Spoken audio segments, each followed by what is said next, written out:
Secret Wars. Secret Wars was not just another crossover event. It was a complete restructuring of the Marvel Universe from the ground up. It all started with something called the Incursions, a chain reaction that saw parallel Earths crashing into each other across the multiverse. When two Earths collided, both realities were destroyed unless one Earth was sacrificed. This terrifying process pushed the Illuminati, a secret group of Marvel's most brilliant minds, to make impossible decisions. They tried to save their worlds by destroying others, and in the end, all their compromises led to the collapse of the multiverse itself. As everything fell apart, Dr. Doom stepped in and did what no one else could. Using the godlike power of beings called the Beyonders, he reshaped the fragments of destroyed universes into a patchwork world called Battleworld. He made himself God Emperor Doom and ruled with a mixture of fear, order, and desperation. Battleworld was stitched together from places like a zombified Marvel universe, a land where Ultron ruled, and a kingdom where Thor variants served as police. It was brutal, chaotic, and completely under Doom's control. But rebellion brewed quickly. Reed Richards, Doctor Strange, and a handful of heroes and villains from the old multiverse survived the collapse in secret. Once they emerged, Doom's world began to crack. However, the final confrontation between Reed and Doom wasn't a battle of fists, but of philosophy. Reed didn't want power, but he had the imagination and heart to use it better. So, when the Molecule Man, the true engine of Doom's power, decided it was time to shift things, he handed control to Reed. And just like that, everything was rebuilt. A new multiverse was born. The Marvel Universe restarted, but memories of the old world lingered in certain characters. And just when things seemed settled, a quiet massacre began brewing in the shadows, deep beneath the streets of New York, where the mutants would soon face something far worse than extinction.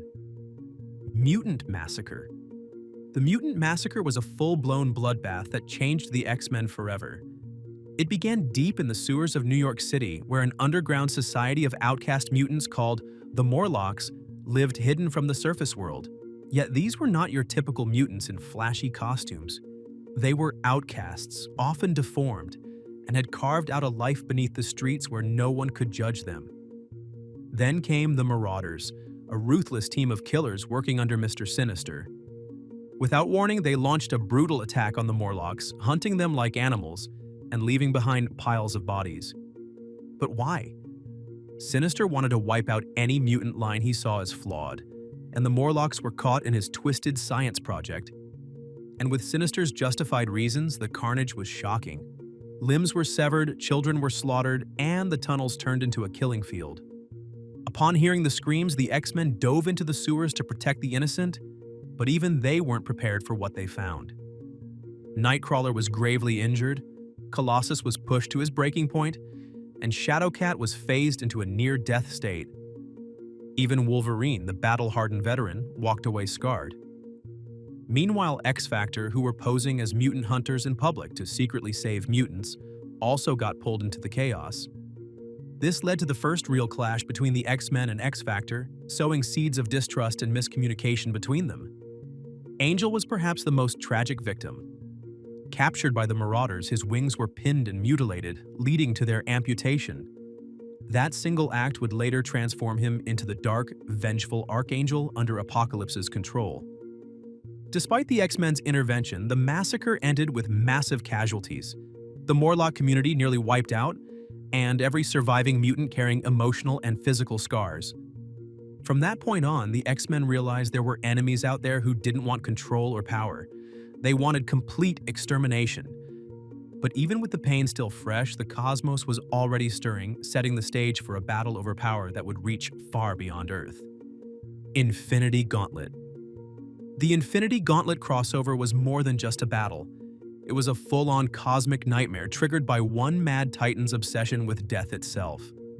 Thanos, after collecting all 6 Infinity Gems and locking them into the Gauntlet, became a god in the blink of an eye. With power over time, space, reality, soul, mind, and power, he could bend the universe with a single thought. But he didn't do it for control or conquest. He did it to impress Mistress Death, the cosmic entity he was desperately in love with.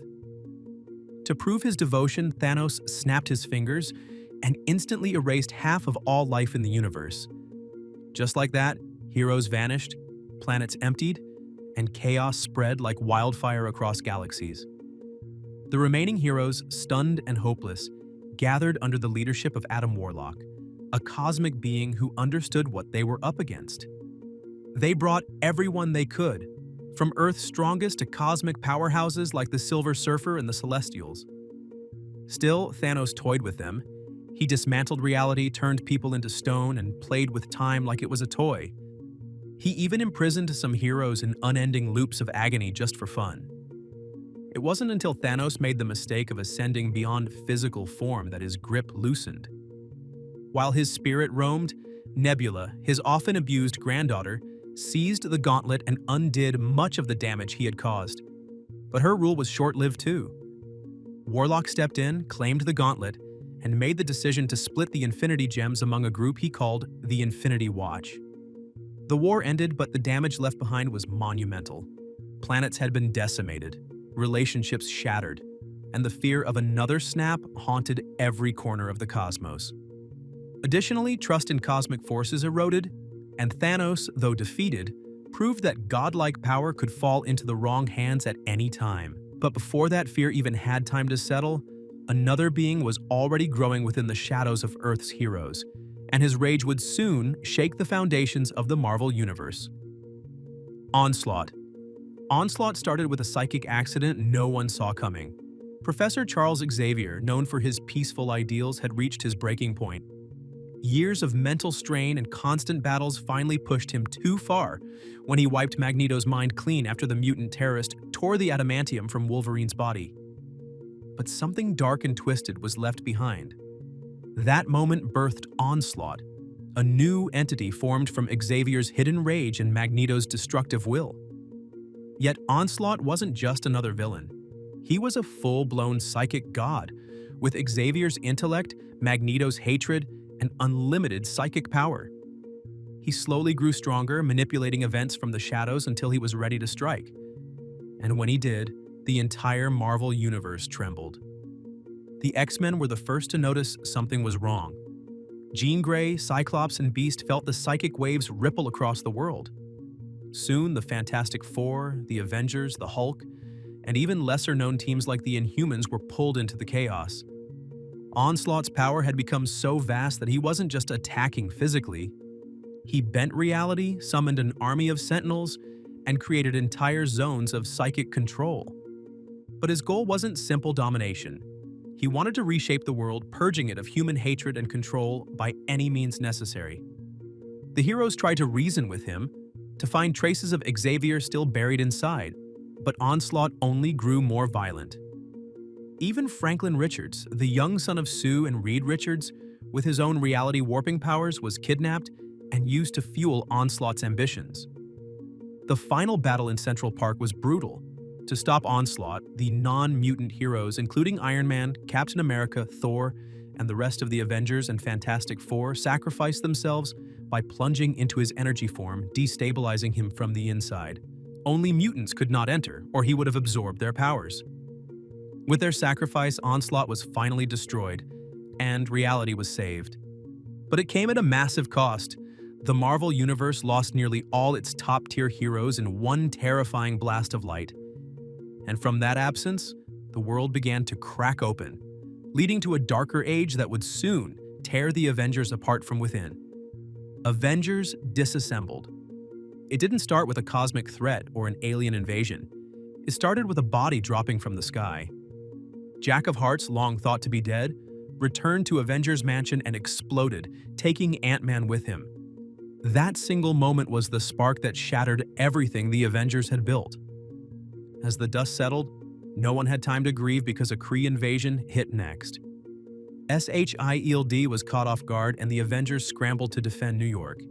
It was chaos, and right in the middle of it, Hawkeye gave his life flying a Kree ship into a crowd of enemies. Then came the betrayal.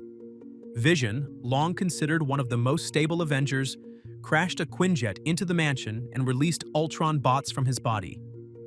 No one could explain what was happening. It felt random, but everything was too perfectly timed to be chance. Captain America, Iron Man, She-Hulk, Falcon, and even newcomers like Jessica Drew were caught in a spiral of mistrust and fear. Thor was absent, lost in Asgard during the Ragnarok crisis. And without him, the team felt even more fractured. But the true horror came when Doctor Strange finally pieced it together. All these tragedies weren't a coincidence.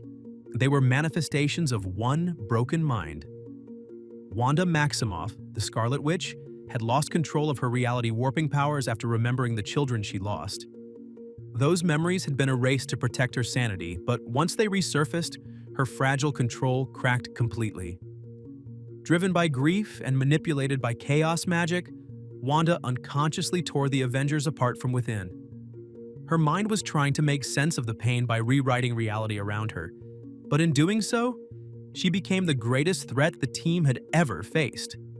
The event ended with the Avengers officially disbanding, with their trust broken, their home destroyed, and their future uncertain. But Wanda's story didn't end there. Her power, now unchecked, was about to reshape the entire mutant population in the next catastrophic chapter. House of M. It began not with a war, but with a whisper and a broken mind.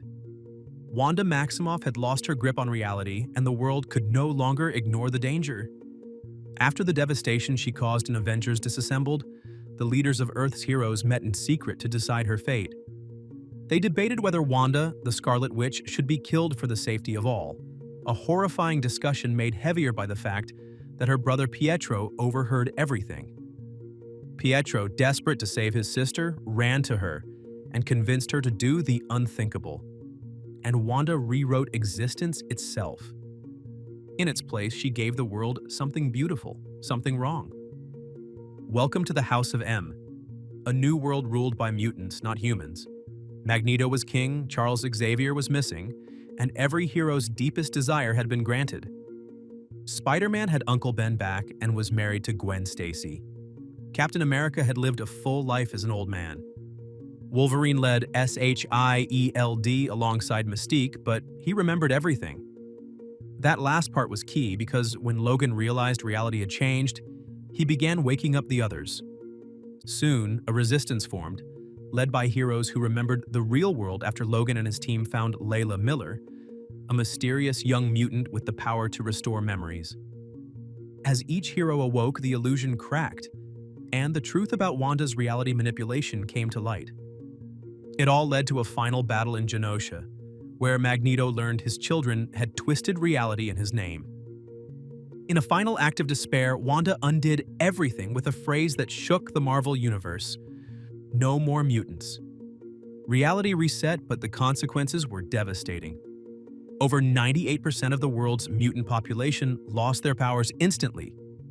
It happened so fast that the mutant race was on the brink of extinction, and Wanda had vanished. But far away from Earth, a dark cosmic force was gathering, and the Marvel Universe was about to face annihilation in the fires of a war far beyond its borders. Annihilation. It started with silence in space, and then the destruction rolled in like a wave of death. The Annihilation event didn't just shake Earth, it shattered the entire cosmic fabric of the Marvel Universe. Here, the threat wasn't some rogue villain with a vendetta. It was Annihilus, the insectoid overlord from the negative zone. And he came prepared with the Annihilation Wave, a mindless swarm of billions tearing through galaxies and wiping out entire civilizations without mercy. The first to fall was the Kiln, a prison of cosmic power and ancient secrets. Then Xandar, home of the Nova Corps, was obliterated before they could even mount a defense. Richard Rider, the last surviving Nova Corps member, was forced to absorb the entire Nova Force and Worldmind database. And by doing so, he didn't become a hero. He became a weapon. Elsewhere, Ronan the Accuser, once a Kree enforcer, found himself cast out and dishonored. But war makes strange allies, and Ronan would rise again, crushing his enemies and reclaiming his title in blood. Drax the Destroyer, whose only purpose was to kill Thanos, found the Mad Titan working with Annihilus.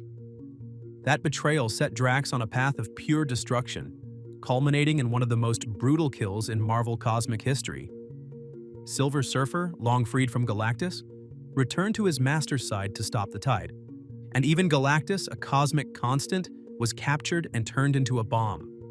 That single moment proved Annihilus wasn't just invading space, he was rewriting the laws of cosmic balance. Nova, Drax, Ronan, Surfer, and others formed a loose alliance of survivors fighting not for power or politics, but for survival. And the final battle saw Ryder deliver the killing blow to Annihilus with his bare hands, but the cost was immense. The galaxy was in ruins, alliances were forged in fire, and the cosmic side of Marvel had been forever changed. And just when the stars began to flicker with hope again, the Avengers found themselves standing on a crumbling foundation as one of their own tore everything apart from the inside. Civil War. It all began with an explosion on live television that killed hundreds of children. A group of young heroes called the New Warriors tried to take down a group of villains in Stamford, Connecticut, hoping to boost their ratings for a reality show. But one of the villains, Nitro, unleashed a massive blast that killed over 600 people, most of them children. The shock was immediate and the public demanded accountability. In response, the US government introduced the Superhuman Registration Act. It required every superpowered individual to register their identity, reveal their powers, and work under official regulation. This law split the superhero community in half. On one side stood Iron Man, who believed regulation was necessary for safety and trust. On the other side was Captain America, who saw the act as a violation of freedom and personal rights. What followed wasn't just political disagreement, it was open war between heroes. Iron Man assembled a pro-registration team with help from Reed Richards, Hank Pym, and even Spider-Man, who shocked the world by unmasking on live television. Captain America went underground, leading a resistance made up of street-level heroes and outcasts. The battles between both sides were brutal, and friendships shattered with every blow. The conflict reached new heights when Iron Man's side used Thor's clone to kill Goliath, a member of Cap's team. Following this, even those loyal to Tony Stark began to question the cost of the fight. Eventually, Captain America saw the destruction being caused and surrendered, not because he lost, but because he realized the people they were trying to protect had become afraid of them all. Cap was arrested, and the resistance scattered. Tony became director of SHIELD, but this victory came at a cost. The trust between heroes never fully recovered, and the scars of Civil War lingered in every corner of the Marvel Universe.